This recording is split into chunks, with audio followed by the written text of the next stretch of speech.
Your physiological strength in many ways is the foundation for your psychological balance.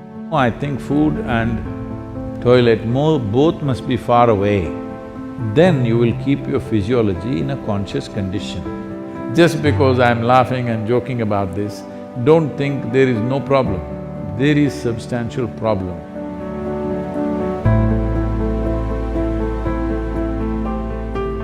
Sadhguru, during the lockdown, we have gained a lot of weight from overeating and no physical activity.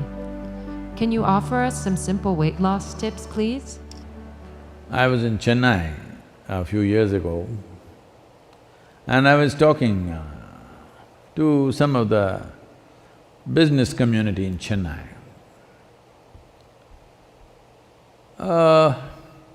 They were not particularly obese or something, but little, trying to imitate the planet. Not by being on a spin, in form, I mean. So I said, as a generation of people, look at your condition.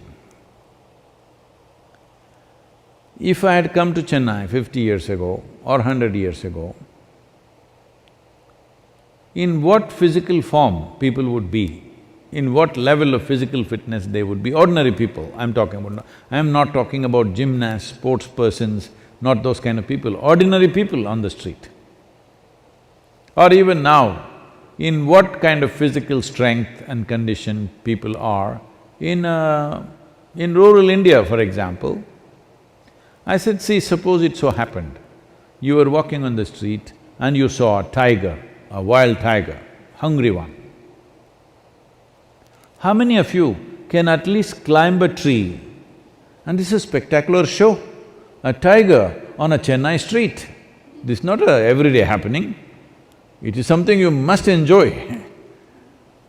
But how many of you can climb a tree, which is the trunk of it, usually the city trees, what is on the avenues and stuff, is not more than 8 to 12 feet. How many of you can climb this 8 to 12 feet and sit on a branch and enjoy the wildlife view? No. Only those guys who are doing the menial jobs, the guy who is sweeping the street, maybe he will go sit on the tree and watch how wonderful a breakfast you are. Why have we become like this? It's not that tiger is… where is the tiger going to come? That's not the point. Why are you in this condition that you cannot do anything physically anymore? All you can go to office and come back. Those things are also necessary in today's world, but is it not important that you are in some way physically competent? Physical competence is a reflection of your physiological strength. And your physiological strength in many ways is the foundation for your psychological balance. It is no more in question. Your physiological strength is the foundation for your psychological balance in many ways. We've always been saying this, the yogic sciences, but people have been laughing at it because everything is keyhole. People say brain is a separate study. That's why yesterday I confessed with all the neuro experts, see, I don't have a brain. At least most of the time it's not working. I keep it off. There is enough from the tips of my hair to my toes. There are enough cells with enough memory and intelligence, they will do my life. I have disciplined them nicely. They will do my life the way I want. Because a large part of day-to-day work and day-to-day functioning is just a repeat work. All you need is a clerk. You don't need a super brilliant person to do all these things. So I have trained them and they do their work. I don't have to think how to eat, how to sit, how to stand, how to breathe, nonsense. It just happens by itself because a very stable and effervescent physiological condition is very, very important to have a certain level of psychological freedom. Otherwise, every little thing you do, you have to think. Once you think, inevitably you're confused about every damn thing that you do. Now, you're talking about because of virus you ate too much. This is not because of virus you're eating too much. This is a kind of a compensatory activity that, you will see this in the cinema theaters and everything. If you have nothing to do,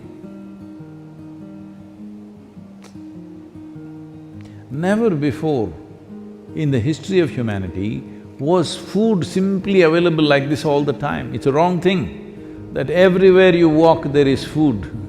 It should not be. I see some of the corporations in America are organizing like this. Food and toilet should always be within whatever 50 feet or 100 feet, something they've fixed, 50 feet I think. Within 50 feet of wherever you are, there must always be food, and that food is usually 1 month old, of course, and there is a toilet. No, I think food and toilet both must be far away. Then you will keep your physiology in a conscious condition. Everywhere there is toilet, it's not good because body has certain resilience. You wanting to run to the toilet is not just physiological, sometimes it may be when the body, at some time it is disturbed, at that time it may be. Otherwise, in normal conditions, it is more a psychological condition than a physiological condition. That all the time you want to message, not because you have something very significant to say, it is simply because it's a release.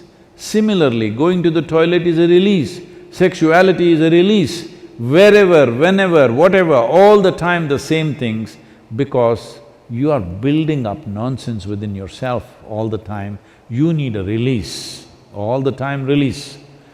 These things are being openly talked about as part of psychiatry, that you must find release. Why are you pent up? I think in one of the interviews, some journalist was asking me, Sadhguru, what do you do to unwind yourself? I said, what? Why will I wind myself up, first of all? I don't wind myself up and then want to unwind somewhere.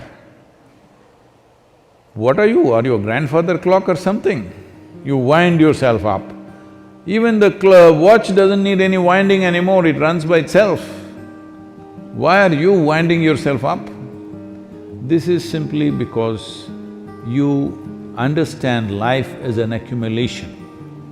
Yes, body is an accumulation, mind is an accumulation, but life is not an accumulation, it's a phenomena that's happening.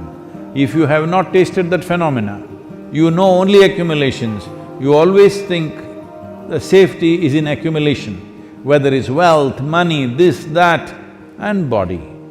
But at least your money you can keep it in the bank, though it may be heavy in your mind. But if you accumulate too much body, you have to carry it around every moment of your life. And in the world today,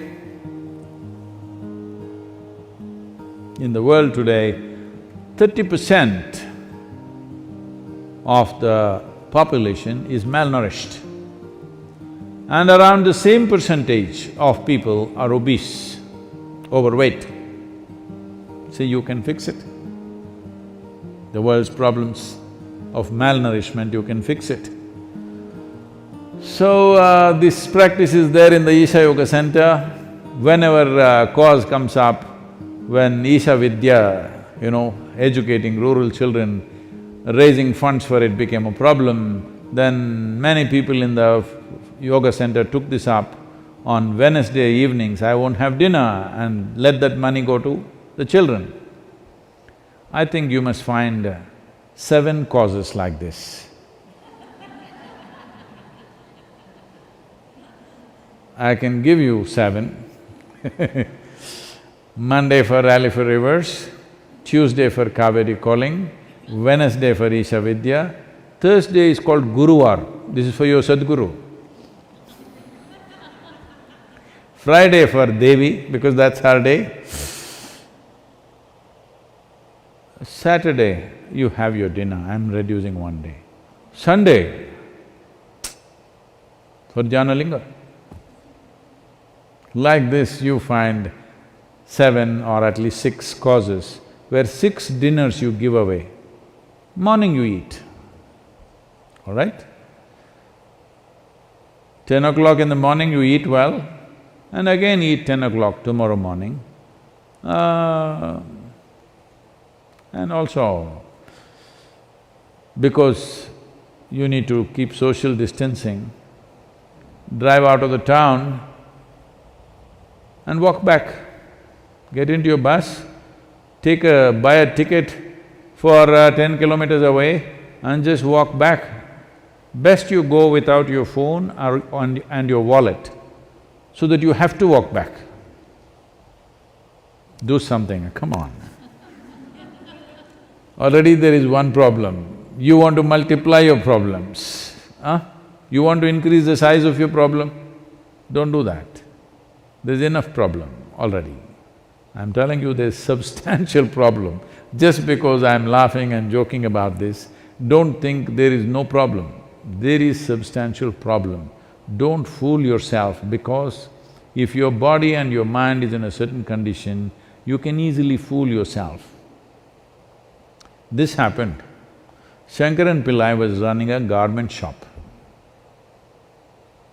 here in United States. And a lady came to buy some kind of a pullover.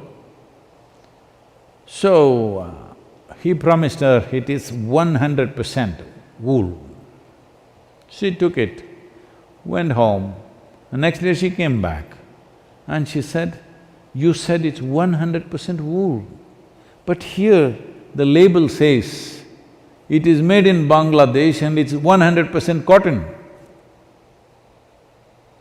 He said, "Ma'am, don't you be fooled by this. The label is only to fool the moths."